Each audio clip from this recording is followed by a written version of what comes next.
നമസ്കാരം, നാട്ടിൻ പുറത്തിലേക്ക് സ്വാഗതം. മേളങ്ങളും ആരവങ്ങളും ഇല്ലാതായിട്ട് മാസങ്ങളായി. കോവിഡിന്റെ വരവോടെ മേളക്കാരുടെ മാത്രമല്ല, വാദ്യോപകരണങ്ങളിലൂടെ ജീവിതമാർഗം കണ്ടെത്തുന്ന നിരവധി കുടുംബങ്ങളാണ് ബുദ്ധിമുട്ട് അനുഭവിക്കുന്നത്. ചെണ്ടയും തപ്പും ഇലത്താളവുമൊക്കെ തേടി പലരും എത്താറുള്ള ഊരകം സ്വദേശി സുനിലിന്റെ വീട്ടിൽ 500ഓളം ചെണ്ടകളാണ് മാസങ്ങളായി ഉപയോഗിക്കാതിരിക്കുന്നത്. കോവിഡ് മൂലം ഉത്സവ പെരുന്നാൾ ആഘോഷങ്ങൾ ഇല്ലാതായതോടെ വാദ്യോപകരണങ്ങൾ വാടകയ്ക്ക് നൽകൽ, ഇവയുടെ വിൽപ്പന, നിർമ്മാണം എന്നിവയെല്ലാം നിലച്ചു. ഇപ്പോൾ ജീവിതം എങ്ങനെ മുന്നോട്ട് പോകുന്ന അറിയാത്ത അവസ്ഥയിലാണ് ഇവരുടെ കുടുംബങ്ങൾ. ചെണ്ടകളുടെ വിൽപ്പനയും വാടകയ്ക്ക് നൽകലും സജീവമായിരുന്ന സമയത്താണ് കോവിഡ് വ്യാപിക്കുന്നതും ആഘോഷങ്ങൾക്ക് വിലക്കേർപ്പെടുത്തുന്നതും. ഉത്സവങ്ങൾക്ക് പുറമെ സ്കൂൾ കലോത്സവം, ഓണാഘോഷ പരിപാടികൾ എന്നിവയെല്ലാം നിലച്ചതോടെ വാദ്യോപകരണങ്ങൾക്ക് ആവശ്യക്കാർ ഇല്ലാതായി. ഇതോടെ വാദ്യോപകരണങ്ങൾ വാടകയ്ക്ക് നൽകുന്നവർ പ്രതിസന്ധിയിലായി. ലോക്ക്ഡൌൺ എന്ന് തീരുന്നു, അന്ന് സാധാരണ നിലയിലേക്ക് നമുക്ക് ഇതെല്ലാം വാടകയ്ക്ക് കൊടുത്തു വരണമെങ്കിൽ നമുക്ക് ഇൻവെസ്റ്റ്മെന്റ് ചെയ്യാതിരിക്കാനും നിർവാഹമില്ല. അതുകൊണ്ട് തന്നെ നമ്മുടെ സമ്പാദ്യവും അതുപോലെ തന്നെ ലോണെല്ലാം എടുത്തിട്ടാണ് ഇതിലേക്ക് ഇൻവെസ്റ്റ്മെന്റ് നടത്തിയിരിക്കുന്നത്. എത്രയും പെട്ടെന്ന് ഇതിലൊരു മാറ്റം ഗവൺമെന്റ് തലത്തിൽ വരണമെന്നും മറ്റുള്ള നിയന്ത്രണങ്ങൾ കുറച്ച് വന്നതുപോലെ തന്നെ ഈ മേഖലയിലേക്കും നിയന്ത്രണങ്ങൾ കുറച്ച് മാറ്റങ്ങൾ തന്ന് ഞങ്ങളെ ജീവിതം മുന്നോട്ട് കൊണ്ടുപോകാൻ സഹായിക്കണമെന്നും അഭ്യർത്ഥിക്കുന്നു. നീണ്ടകാലം ഉപയോഗിക്കാതിരിക്കുന്നതിനാൽ ഇവയെല്ലാം തോൽ പൊട്ടിയും പൂപ്പൽ കയറിയും നശിച്ചുപോയി തുടങ്ങി. 12,000 മുതൽ 14,000 രൂപ വരെയാണ് ഒരു ചെണ്ടയുടെ വില. അറ്റകുറ്റപ്പണി നടത്തി ചെണ്ട ഉപയോഗപ്രദമാക്കാനും ഇത്ര തന്നെ പണം ചെലവാക്കണം. ഇത് വലിയ ബാധ്യത ഈ മേഖലയിൽ സൃഷ്ടിക്കും. ന്യൂസ് 18 തൃശൂർ. അധികമാർക്കും അറിയാത്ത ഒരുപാട് പേർ എത്തിപ്പെടാത്ത മനോഹര ഭൂപ്രദേശങ്ങൾ ഒരുപാടുണ്ട് നമ്മുടെ നാട്ടിൽ. അത്തരം ഒന്നാണ് തിരുവനന്തപുരം വെമ്പായത്തിനടുത്തുള്ള തമ്പുരാൻ പാറ. സമുദ്രനിരപ്പിൽ നിന്ന് 700 അടിയിലേറെ ഉയരത്തിലാണ് പ്രകൃതിയുടെ ഈ അത്ഭുതം. അവിടേക്ക് ഒരു യാത്ര പോകാം ഇനി.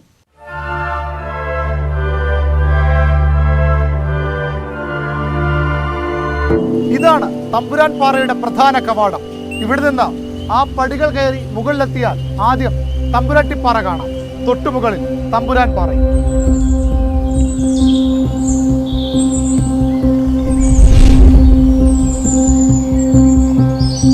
ഈ കയറ്റം തമ്പുരാൻ പാറയ്ക്കിപ്പോൾ അത് അനുഭവിച്ചു തന്നെ അറിയണം.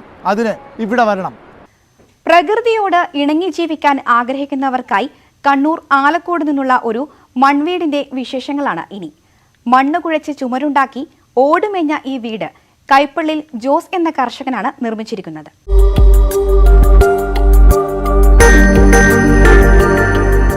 ആരെയും ആകർഷിക്കുന്ന തരത്തിലാണ് വീടിന്റെ നിർമ്മാണം.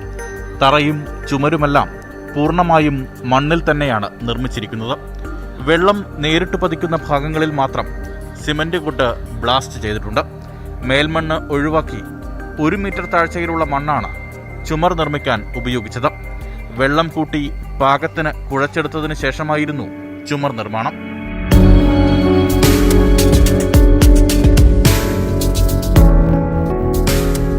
രണ്ടു വർഷം മുൻപ് തുടങ്ങിയ വീട് നിർമ്മാണം കഴിഞ്ഞ ദീപാവലി ദിനത്തിലാണ് പൂർത്തിയായത്. മേൽക്കൂരയുടെയും ഫർണിച്ചറുകളുടെയും നിർമ്മാണത്തിന് മാത്രമാണ് തൊഴിലാളികളെ പുറത്തുനിന്നും കൂട്ടിയത്. ജോസിന്റെ മൺവീട് നിർമ്മാണത്തെ ആദ്യം പരിഹസിച്ചവരെല്ലാം ഇന്ന് അദ്ദേഹത്തിന്റെ ആരാധകരാണ്. 100 വർഷമായാൽ പോലും ഇത്തരം വീടുകൾക്ക് കേടുപാടുകൾ ഉണ്ടാകാനിടയില്ലെന്ന് കാർഷിക മേഖലയിൽ വ്യത്യസ്തങ്ങളായ പരീക്ഷണം നടത്തി ശ്രദ്ധേയനായ ജോസ് പറയുന്നു. തറ തൊട്ട് ഭിത്തി മുഴുവൻ മണ്ണേലാണ്. ഒരു ഏറ്റവും കുറഞ്ഞത് ഒരു മനുഷ്യായുസിന് ഈ പെര ധാരാളം മതി. 60 കൊല്ലത്തിന് മുകളിൽ ഈ പെരയ്ക്ക് ആയുസുണ്ട്. പിന്നെ ഈ പെരയെ സംബന്ധിച്ച് പറഞ്ഞാൽ ഓടും മരമാണ് മുകളിലൊക്കെ ഉപയോഗിച്ചിരിക്കുന്നത്. ഒരു തെങ്ങൊടിഞ്ഞ് വീണാൽ പോലും ഓട് പൊട്ടും കഴുക്കോലൊടിയും എന്നുള്ളതല്ലാതെ ഒരു കാരണവശാലും ഈ ഭിത്തിക്ക് യാതൊരു കേടും സംഭവിക്കില്ല. ഇത്ര ഉറപ്പാണ് മൺവീടിന്. നല്ല നാച്ചുറൽ AC-യുമാണ്. ചെലവ് തീരെ കുറവാണ്. ആഡംബരങ്ങളും ആർഭാടങ്ങളുമില്ലാതെ, പണം ഒരുപാട് ചെലവഴിക്കാതെ, കുടുംബത്തിന്റെ മാത്രം അധ്വാനത്തിലൂടെ നിർമ്മിച്ചെടുത്ത വീട്ടിൽ താമസിക്കാനായതിന്റെ സന്തോഷവും അദ്ദേഹം മറച്ചുവെക്കുന്നില്ല. ഹാളും ബെഡ്റൂമും അടുക്കളയും ബാത്റൂമും അടങ്ങിയതാണ് ഈ കൊച്ചു വീട്. വർഷങ്ങളായി കൃഷിയിടത്തിൽ നിന്നിരുന്ന തെങ്ങാണ് വാതിലിനും സീലിംഗിനുമെല്ലാം ഉപയോഗിച്ചിരിക്കുന്നത്. ടൈലുകളുടെ തിളക്കമുള്ള തറകൾക്ക് പകരം അടിച്ചുറപ്പിച്ച മണ്ണിൽ സിമന്റ് കൊണ്ട് പരുക്കനിട്ടു. അടുക്കളയിൽ ഗ്യാസ് അടുപ്പിനൊപ്പം പരമ്പരാഗത വിറകടുപ്പ്, ഇരിക്കാൻ മണ്ണിലും തെങ്ങിലും നിർമ്മിച്ച ഇരിപ്പിടങ്ങൾ, പ്രകൃതിയുടെ കാഴ്ചകൾ കാണാൻ ഒരു തട്ടിൻപുറം. ഇങ്ങനെ ഒരുപാട് വിശേഷങ്ങളുണ്ട് ഈ വീടിന്. ലാളിത്യമാർന്ന വീടും ജീവിതവും എന്നൊക്കെ പറയുന്നതിന് പകരം ജീവിച്ച് കാണിച്ച് മാതൃക സൃഷ്ടിക്കുകയാണ് ജോസും കുടുംബവും. ന്യൂസ് 18 ആലക്കോട്. പാലക്കാട് പെരുമാട്ടി പഞ്ചായത്ത് പ്രസിഡന്റായിരുന്ന മാരിമുത്തുവിന്റെ വിശേഷങ്ങളാണ് ഇനി. കള്ളുചെത്ത തൊഴിലാളിയായ മാരിമുത്തു പ്രസിഡന്റായപ്പോഴും തൊഴിൽ ഉപേക്ഷിച്ചിരുന്നില്ല. ഈ തെരഞ്ഞെടുപ്പിൽ മാരിമുത്തു ഇത്തവണ അംഗത്തിനില്ല.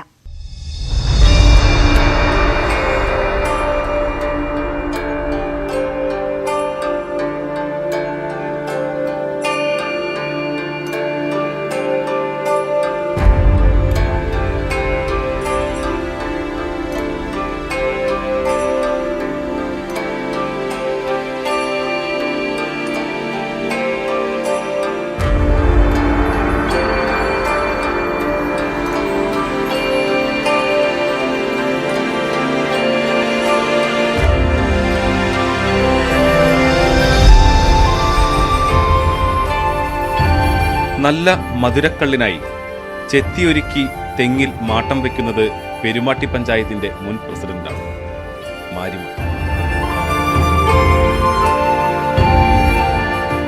മുൻ പ്രസിഡന്റ് എന്ന് പറഞ്ഞാൽ അടുത്തിടെ കാലാവധി കഴിഞ്ഞ ഭരണസമിതിയുടെ പ്രസിഡന്റ്.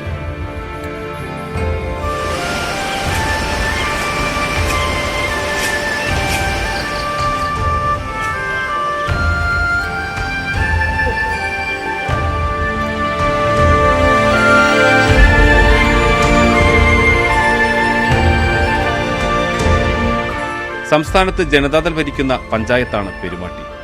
ജനതാദളിന്റെ ഉരുക്കുകോട്ട. ജനതാദൾ പ്രവർത്തകനായിരുന്ന മാരിമുത്തു കഴിഞ്ഞ തെരഞ്ഞെടുപ്പിലാണ് ആദ്യമായി മത്സരിക്കുന്നതും പ്രസിഡന്റാവുന്നത്. പ്രസിഡന്റാവുന്നതിന് മുമ്പ് മാരിമുത്തു നല്ല അസൽ ചെത്തുകാരനായിരുന്നു. പ്രസിഡന്റായപ്പോഴും ചെത്തുതൊഴിൽ ഒഴിവാക്കിയിരുന്നില്ല. ഇപ്പോഴും ജീവിക്കാനായി ചെത്തു തുടരുന്നു.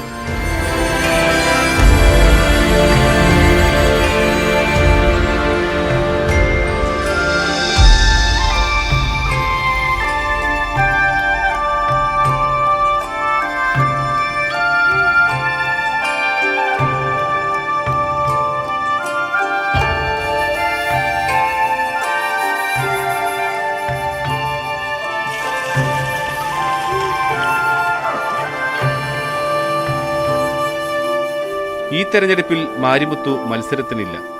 എന്നാൽ മത്സരിക്കുന്നവരോട് മാരിമുത്തുവിന് സ്നേഹോപദേശം നൽകാനുണ്ട്. പ്രസിഡന്റായ കാലത്തെ അനുഭവങ്ങളെക്കുറിച്ച് മാരിമുത്തു പറയുകയാണ്. മാരിമുത്ത് ഈ ചെത്തുതൊഴിലാളി ആയിരിക്കുമ്പോഴാണ് പഞ്ചായത്ത് പ്രസിഡന്റായത്. പക്ഷേ ഈ പ്രസിഡന്റ് ആയിരിക്കുന്ന സമയത്തും പിന്നെ തൊഴിൽ ഉപേക്ഷിച്ചിരുന്നില്ല. എങ്ങനെയായിരുന്നു ഇത് രണ്ടും കൂടി ഒരുമിച്ച് കൊണ്ടുപോയത്? കുറച്ച് ബുദ്ധിമുട്ടൊക്കെ തന്നെയായിരുന്നു. രാവിലെ സാധാരണ 3:30 എണിക്കും. 3:30 എണിച്ച് ഇവിടെ വന്ന് ചെത്ത് കഴിഞ്ഞ് പോകുമ്പോൾ 6 മണി, ഏകദേശം 6 മണിയാവും. ഇത് കഴിഞ്ഞിട്ടാണ് പഞ്ചായത്തിൽ പോകുന്നത്. ഉറങ്ങാൻ സമയം കിട്ടില്ല. പിന്നെ വൈകിട്ട് അതുപോലെ തന്നെയാണ് 6 മണിക്ക് ചെത്താനിറങ്ങണം. അപ്പോൾ അവിടുത്തെ പഞ്ചായത്തിലുള്ള തിരക്കുകളും കാര്യങ്ങളും എങ്ങനെയാണെന്ന് നോക്കിയിട്ട് അതിനനുസരിച്ചായിരിക്കും. ഇത്തിരി ഉറങ്ങാനൊക്കെ പാടാണ്. ഇത്തിരി ബുദ്ധിമുട്ട് തന്നെയാണ്. ബുദ്ധിമുട്ട് തന്നെയായാലും കുഴപ്പമില്ല. അത് എൻ്റെ ഒരു സാമ്പത്തികമായിട്ടുള്ള സാഹചര്യങ്ങൾ അങ്ങനെയുള്ള കാരണം കൊണ്ടാണ് രണ്ടും കൂടി കൊണ്ടുപോയത്. അത് റിസ്ക് എടുക്കാൻ ഞാൻ തയ്യാറായിരുന്നു. ഈ പ്രസിഡന്റ് എന്ന നിലയിലുള്ള പ്രവർത്തനങ്ങൾ എങ്ങനെയാണ് നോക്കിക്കണ്ടത്? പ്രസിഡന്റ് എന്നുള്ള ഒരു ജീവിതം വലിയൊരു സംഭവമാണ്. എനിക്ക് സാധാരണ ഒരു പാവപ്പെട്ട കുടുംബത്തിൽ ജീവിച്ചു വന്ന ഒരാൾക്ക് ആ ഒരു വലിയൊരു സംവിധാനത്തിൽ പോയി ഇരിക്കുമ്പോൾ ഈ സാധാരണക്കാർ പാവം എന്താണ് പഞ്ചായത്ത്, എന്താണ് ആനുകൂല്യം, എന്താണ് ഇങ്ങനെ ഒന്നും അറിയാത്ത ഒരുപാട് ആൾക്കാരുണ്ട്.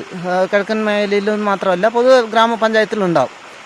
എനിക്ക് കിട്ടിയ അനുഭവം നമുക്ക് ഇങ്ങനൊരു സംവിധാനം, അതായത് പഞ്ചായത്തിൽ നിന്ന് എത്രയും ആളുകൾക്ക് ഇത്രയും കാര്യങ്ങൾ ചെയ്യാൻ പറ്റുമോ എന്നുള്ളൊരു നല്ലൊരു അനുഭവമായിരുന്നു. അപ്പോൾ അങ്ങനെ നിറയെ നല്ലൊരു സംവിധാനമാണ് പഞ്ചായത്ത് പ്രസിഡന്റ് എന്നുള്ളത്. ഒരു വലിയൊരു, ഇപ്പോൾ സാധാരണ ഒരു കഷ്ടപ്പെടുമ്പോൾ ഒരാൾ പോയി അമ്പലത്തിൽ തൊഴുതുമ്പോൾ ദൈവമേ എനിക്കിത് വേണം അത് വേണം പറയും. അതുപോലെയാണ് ജനപ്രതിനിധികളെ കാണുന്നത് ആളുകൾ. അപ്പോൾ അത്രയും നല്ലൊരു സംവിധാനമാണ്. തൊഴിലും രാഷ്ട്രീയ പ്രവർത്തനവും ഒരുമിച്ച് കൊണ്ടുപോകാൻ കഴിഞ്ഞതിന്റെ സന്തോഷത്തിലാണ് മാരിമുത്തു. പ്രസിഡന്റായപ്പോൾ ഒട്ടേറെ നല്ല കാര്യങ്ങൾ ചെയ്യാൻ കഴിഞ്ഞതിന്റെ അഭിമാനവും മാരിമുത്തിനുണ്ട്. കോവിഡ് പ്രതിസന്ധിയിൽ അതിജീവനത്തിന്റെ പുതിയ മാർഗം തേടുകയാണ് മലപ്പുറം ചങ്ങരംകുളത്തെ ഒരു കൂട്ടം യുവാക്കൾ. സംസ്ഥാന പാതയിൽ യുവാക്കളുടെ നേതൃത്വത്തിൽ അലങ്കാര പൂക്കളുടെ കച്ചവടം പൊടിപൊടിക്കുകയാണ്.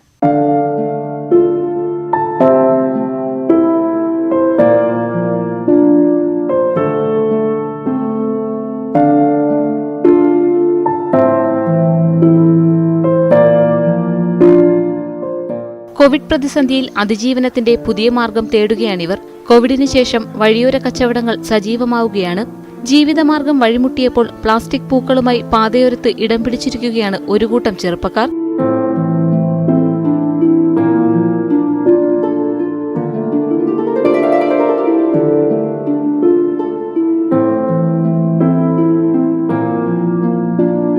ായിട്ട് പണിയൊന്നുമില്ല, ഷോപ്പുകളും ഇല്ല. അപ്പം നമ്മൾ ഷോപ്പിൽ സാധനം കഴിച്ച് നമ്മളിവിടെ കച്ചവടം ചെയ്യാമെന്ന് മാത്രമാണ്. ജീവിക്കാനുള്ള വേറെ മാർഗമൊന്നുമില്ല. അപ്പം ഇങ്ങനെയായിട്ടൊന്ന് അഡ്ജസ്റ്റ് ചെയ്തിട്ട് പോവുകയാണ്. ചങ്ങരംകുളം സംസ്ഥാന പാതയിലാണ് യുവാക്കളുടെ നേതൃത്വത്തിൽ അലങ്കാരപ്പൂക്കളുടെ കച്ചവടം.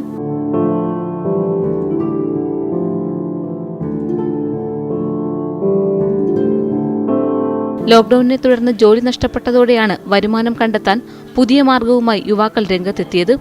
ന്യൂസ് 18 ചങ്ങരംകുളം. ഭക്തർക്ക് പ്രവേശനമില്ല. തീർത്ഥാടകർ പുണ്യമായി കരുതിയിരുന്ന ഉരൽക്കുഴിയിലേക്ക് ഞങ്ങൾ ഒരു യാത്ര പോകുകയാണ്. ജി ശ്രീജിത്തിന്റെ റിപ്പോർട്ട്.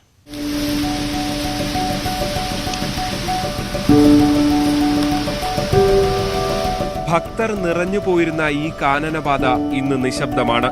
ഒറ്റയടിപ്പാതയിൽ പലയിടത്തും കാട് കയറി.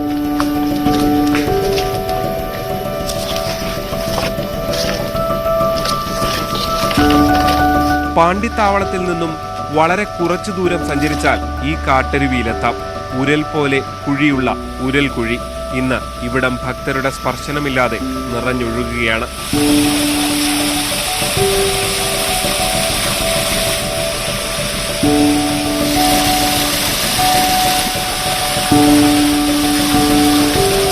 പുല്ലുമേട് വഴി കാനനയാത്ര നടത്തി അയ്യപ്പനെ കാണാനെത്തുന്നവരാണ് ഉരൽക്കുഴിയിലെ തീർത്ഥജലത്തിൽ മുങ്ങി സായുജ്യം നേടിയിരുന്നത്. കിലോമീറ്ററുകൾ വനയാത്ര നടത്തിയെത്തുന്നവർക്ക് ഈ തീർത്ഥജലം ക്ഷീണമകറ്റിയിരുന്നു.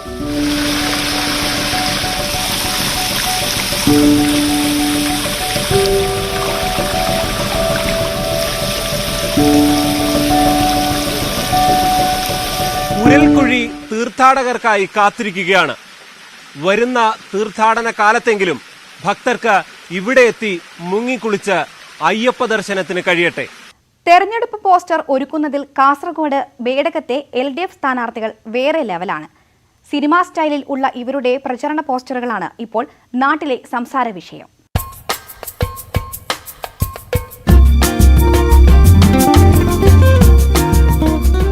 കോവിഡ് കാലത്ത് തദ്ദേശ തെരഞ്ഞെടുപ്പിൽ പാർട്ടികൾ നേരിടുന്ന ഏറ്റവും വലിയ വെല്ലുവിളി പ്രചാരണത്തിൽ പുതുമയാണ്. സോഷ്യൽ മീഡിയ തന്നെയാണ് ഏറ്റവും നല്ല പ്രചാരണ മാധ്യമമെന്ന് ബോധ്യപ്പെട്ടതിനെ തുടർന്നാണ് ബേഡടുക്ക പഞ്ചായത്തിലെ സ്ഥാനാർത്ഥികൾ ഫോട്ടോഷൂട്ടുമായി രംഗത്തെത്തിയിരിക്കുന്നത്. ടീഷർട്ടുകളിലും കീചെയിനുകളിലും മാസ്കുകളിലും പാർട്ടി ചിഹ്നവും സ്ഥാനാർത്ഥിയുടെ ചിരിക്കുന്ന ചിത്രവും സംസ്ഥാനത്ത് എല്ലായിടത്തും കാണാം. എന്നാൽ തെരഞ്ഞെടുപ്പ് പോസ്റ്റർ ഒരുക്കുന്നതിൽ ബേഡകത്തെ സ്ഥാനാർത്ഥികൾ വ്യത്യസ്തരാകുന്നത് ഇങ്ങനെയാണ്.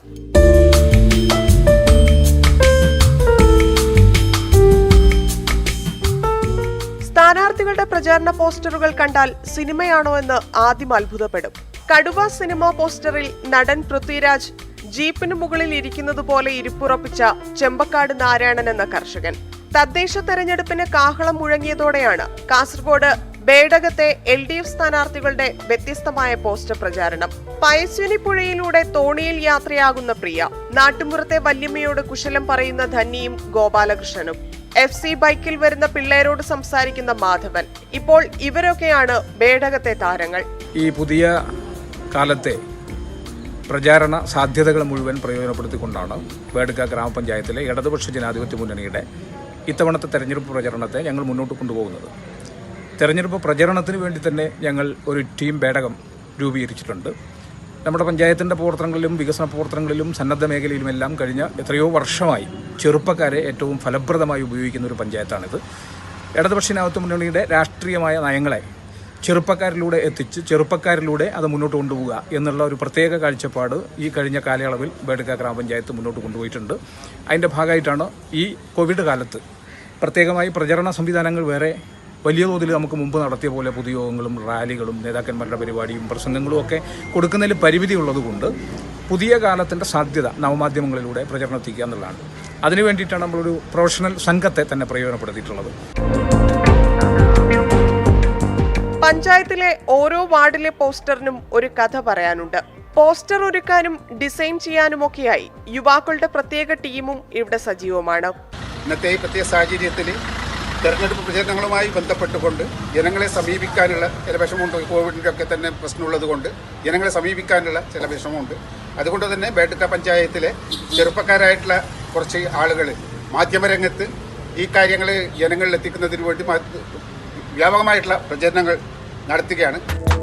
പോസ്റ്ററുകൾ ഇതിനകം നവമാധ്യമങ്ങളിൽ വലിയ പ്രചാരണം നേടിക്കഴിഞ്ഞിരിക്കുകയാണ്. തെരഞ്ഞെടുപ്പിൽ യുവാക്കൾ സജീവമായി രംഗത്തിറങ്ങിയതോടെ കഴിഞ്ഞ തവണ തലനാരിഴയ്ക്ക് കൈവിട്ട ഒരു സീറ്റുമടക്കം മുഴുവൻ സീറ്റും തൂത്തുവാരുമെന്ന വിശ്വാസത്തിലാണ് ബേഡക്ക പഞ്ചായത്തിലെ LDF നേതൃത്വം. ന്യൂസ് 18 കാസർഗോഡ്. തെരഞ്ഞെടുപ്പ് എന്നാൽ ഫോട്ടോ എടുപ്പും പോസ്റ്റർ പതിക്കലും ഉണ്ടായേ തീരൂ. ഫോട്ടോ എടുക്കാനുള്ള പരക്കം പാച്ചിലിലാണ് സ്ഥാനാർത്ഥികൾ എല്ലാവരും തന്നെ. കാലങ്ങളായി നെയ്യാറ്റിൻകരയിലെ മുകുന്ദൻ സ്റ്റുഡിയോയിൽ നിരവധി സ്ഥാനാർത്ഥികളുടെ ഇത്തരത്തിലുള്ള ഫോട്ടോ എടുപ്പ് പതിവാണ്. എന്തുകൊണ്ടാകും ഇത്രയേറെ പേർ ഇവിടേക്ക് എത്തുന്നത്? കണ്ടു തന്നെ അറിയാം.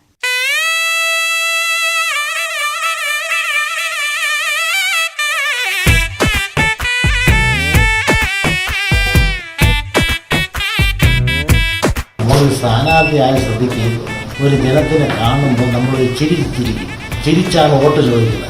അങ്ങനത്തെ ഒരു ചിരിയാണ് നമുക്ക് വേണ്ടത്. അത് മനസ്സിൽ അതേ കാണാം. വോട്ട് എടുക്കുന്നത് നമ്മൾ ചിന്തിക്കരുത്. ഇത്രയേ ഉള്ളൂ. ചിരിക്കാത്ത സ്ഥാനാർത്ഥി, മസിൽ പിടിക്കുന്ന സ്ഥാനാർത്ഥി, നാണം കൊണ്ട് മുഖം മറയ്ക്കുന്ന സ്ഥാനാർത്ഥി, ഇവരൊക്കെ മുകുന്ദേട്ടന് മുന്നിൽ ഇങ്ങനെയാണ്. ഇങ്ങനെ അല്പം താഴ്ന്നിട്ട് കണ്ണടച്ച് നമ്മൾ ഒരാളെ കാണുന്ന രീതിയിൽ കണ്ണ് തുറന്ന് നോക്കി ചിരിക്കുക. ചിരിച്ചേ പിന്നെ അവിടെ കണ്ണടച്ച് മനസ്സ് ക്ലിയറായിട്ട് റെഡി. കണ്ണ് തുറന്ന് ചിരിക്കുക. കണ്ണ് തുറന്ന് ചിരിച്ച് അവിടെ നമുക്ക് സ്റ്റെപ്സ് വരല്ലേ. ഏത് ചിരിക്കാത്ത സ്ഥാനാർത്ഥിയായാലും ഇവിടെ എത്തിയാൽ വെളുക്കെ ചിരിക്കും. ഇതിനൊക്കെ ഇമ്മണി വലിയ പൊടിക്കൈകളുണ്ടെന്ന് മുകുന്ദേട്ടൻ പറയും.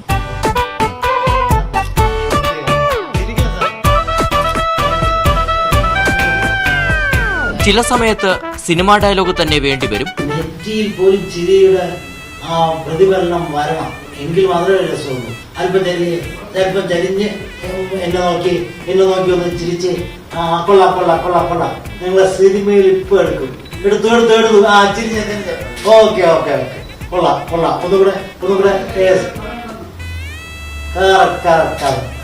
കൈപ്പത്തിക്ക് വോട്ട് വീഴണമെങ്കിൽ ഇങ്ങനെ തന്നെ പോസ്റ്റ് ചെയ്യണം.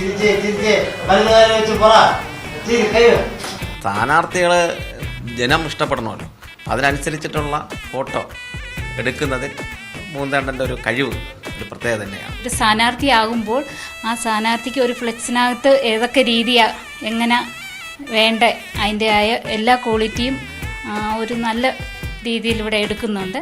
അതറിഞ്ഞിട്ടാണ് ഈ സ്റ്റുഡിയോ തിരഞ്ഞെടുക്കാനായിട്ട് കാരണം. 1995 തദ്ദേശ തെരഞ്ഞെടുപ്പിലാണ് മുകുന്ദൻ സ്ഥാനാർത്ഥികൾക്കായി പൊടിക്കൈകൾ പയറ്റി തുടങ്ങിയത്. പിന്നീട് ഓരോ പുതിയ തെരഞ്ഞെടുപ്പ് അടുക്കുമ്പോഴും ഇവിടേക്ക് സ്ഥാനാർത്ഥികളുടെ ഒഴുക്കാണ്. ഒരു സ്ഥാനാർത്ഥിയെ വളരെ ക്ഷമയോടുകൂടി അവരെ കാര്യങ്ങൾ പറഞ്ഞ് മനസ്സിലാക്കി ഇരുത്തി അവർക്ക് അവരുടെ ടെൻഷൻ ഫോട്ടോഗ്രാഫി എന്താ വലിയ പേടിപ്പെടുത്തുന്ന ഒരു സംഭവമായി അവരെ അവതരിപ്പിക്കാതെ വളരെ സിമ്പിളാണ് ഈ കാര്യം, ഒരു നിമിഷത്തെ ഒരു ചെറിയ കാര്യമാണ് എന്ന് അവർക്ക് ഒരു ദൃഢമായ വിശ്വാസം കൊടുക്കുമ്പോൾ പകുതി ആളുകളും ചിരിക്കുന്ന മനസ്സിലേക്ക് എത്തും എന്നാണ് എൻ്റെ വിശ്വാസം. റെഡി, താടിയൊക്കെ നോത്തെ അല്പം ചെറുതായിട്ടൊന്ന് ചിരിച്ചേ കൊള്ളാം. സ്ഥാനാർത്ഥിയല്ലെങ്കിലും ഈ തെരഞ്ഞെടുപ്പ് കാലത്ത് മുകുന്ദേട്ടന്റെ കോച്ചിങ്ങിൽ ഞാനും ഒരു ഫോട്ടോ എടുത്തിട്ടുണ്ട്. കൊമ്പനാനകൾ ഏറ്റവും കൂടുതൽ ഒരുമിച്ച് നിൽക്കുന്ന ലോകത്തിലെ തന്നെ ഏക സ്ഥലമാണ് ഗുരുവായൂർ ആനക്കോട്ട. ആനകളെ ആരോഗ്യപരമായി പരിപാലിക്കപ്പെടുന്ന ഏക ദേവസ്വവും ഗുരുവായൂർ തന്നെ. ഗജരത്നം പത്മനാഭൻ ചരിഞ്ഞതിനു ശേഷം ഇപ്പോൾ 46 ആനകളാണ് ആനക്കോട്ടയിൽ ഉള്ളത്.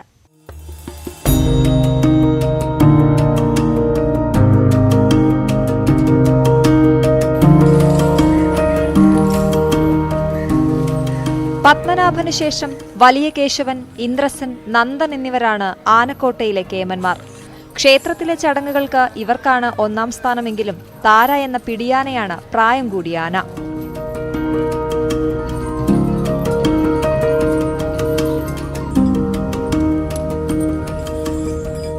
കോവിഡ് കാലത്ത് 6 മാസത്തോളം സന്ദർശകർക്ക് പ്രവേശനം അനുവദിച്ചിരുന്നില്ല. ഉത്സവങ്ങളില്ലാതിരുന്നതിനാൽ ആനകളെ പുറത്തേക്ക് എഴുന്നള്ളിപ്പിനായി അയച്ചിരുന്നില്ല. 12 ആനകൾ ഇപ്പോൾ നീരിലാണ്. പട്ടയും പുല്ലുമാണ് ആനയുടെ തീറ്റ.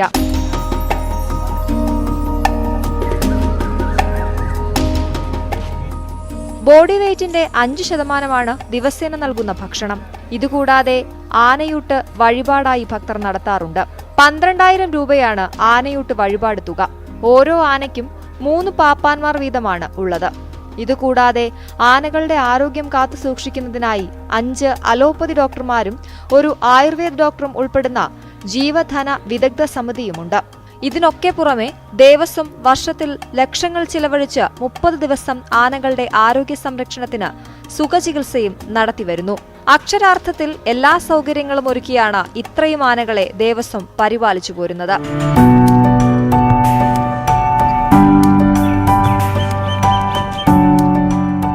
വെയിലും മഴയും ഏൽക്കാതെ ആനകൾക്ക് നിൽക്കാനായി ഷെൽട്ടർ നിർമ്മാണ പ്രവർത്തികൾ പുരോഗമിക്കുകയാണ്. അത് പൂർത്തിയായാൽ ഏകദേശം 30 ആനകൾക്ക് ഷെൽട്ടറാകും. ഇതോടെ മഴക്കാലത്ത് ആനയ്ക്കുണ്ടാകുന്ന പാദരോഗം ഉൾപ്പെടെയുള്ള അസുഖങ്ങളിൽ നിന്നും ആനകളെ മുക്തരാക്കാൻ കഴിയും. കോവിഡിന്റെ പശ്ചാത്തലത്തിൽ 6 മാസം ആനക്കോട്ട അടച്ചിട്ടു. എന്നാൽ ഇപ്പോൾ സന്ദർശകരെ കോവിഡ് മാനദണ്ഡങ്ങൾ പാലിച്ചുകൊണ്ട് പ്രവേശിപ്പിക്കുന്നുണ്ട്. ആനക്കോട്ടയിൽ ആനകൾക്ക് നല്ല പരിപാലനം ലഭിക്കുന്നുണ്ടെങ്കിലും ആനക്കോട്ടയുടെ നടുവിൽ നിൽക്കുന്ന പുന്നത്തൂർ കോട്ട ഇതേവരെ സംരക്ഷിക്കപ്പെട്ടിട്ടില്ല എന്നതാണ് ഒരു പോരായ്മയായി ചൂണ്ടിക്കാട്ടാനുള്ളത്. ഒരു വടക്കൻ വീരഗാഥയുടെ 3/4 ഭാഗവും ചിത്രീകരിച്ചത് ഈ പുന്നത്തൂർ കോട്ടയിലാണ്. പൈതൃകം അവകാശപ്പെടുന്ന ഈ കോട്ട തനിമ നിലനിർത്തി സംരക്ഷിക്കപ്പെടുമെന്ന് ദേവസ്വം ഭരണകർത്താക്കൾ പറഞ്ഞിരുന്നെങ്കിലും അത് വൈകുന്നതിൽ മാത്രം ജനങ്ങൾക്ക് പ്രതിഷേധവുമുണ്ട്. ന്യൂസ് 18 ഗുരുവായൂർ. നാട്ടിൻപുറം അവസാനിക്കുകയാണ്. കൂടുതൽ വിശേഷങ്ങളും വാർത്തകളുമായി ഇനി അടുത്തയാഴ്ച കാണാം. നമസ്കാരം.